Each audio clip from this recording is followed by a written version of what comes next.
the Aam Aadmi Party is back on the streets, but this time it has a more tougher audience to please. Haryana, with its complex electoral landscape, is the next big test for the Aam Aadmi Party.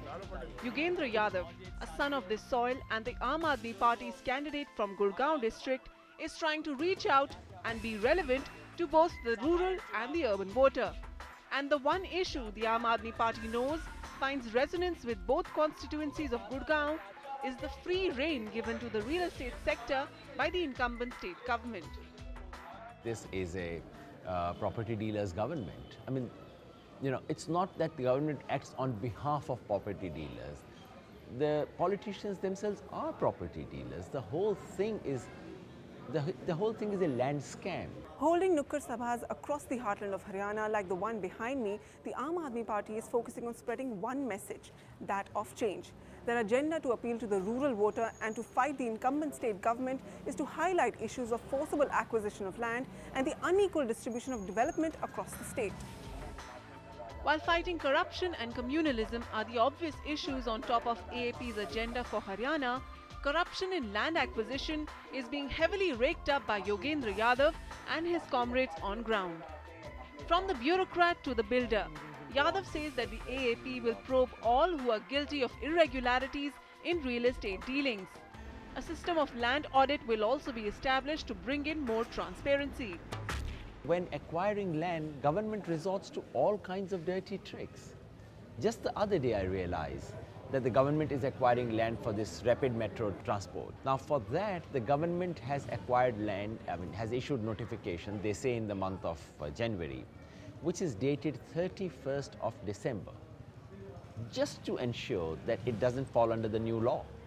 Now, why should a government wish to ensure that the farmers do not benefit from whatever the new law has to offer to them?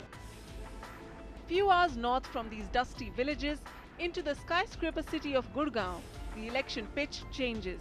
The audience this time, resident welfare associations, citizen activists and corporate Gurgaon.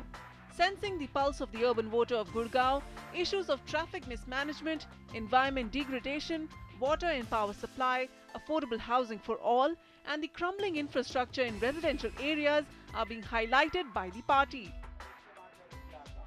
Haryana is a crucial battlefield for the Aam Aadmi Party, given that the state will also go to polls later this year after the Lok Sabha elections. But cracking Haryana will not come easy. As unpredictable as the terrain of Haryana, the state's electorate is vastly divided. With former three-time MP from Gurgaon, Rao Inderjeet Singh defecting to the BJP, it's going to be a tough fight. In the rural hinterland of Gurgaon, that's where our real challenge lies, because that is where the bastion of Rao Inderjeet Singh is. He has been ruling this area for quite some time. His family has been dominant, and breaking that bastion is still a challenge. I don't think I would be complacent about that. But clearly the Aam Aadmi Party is touching the right nerve in Haryana, given the simmering discontent over the alleged real estate lobby that dictates all the big moves in the state. It's making all the right noises, but will that translate into a big win? The nation will know in the next few weeks. With Sumi Devgam, Vasudha Sharma, NDTV.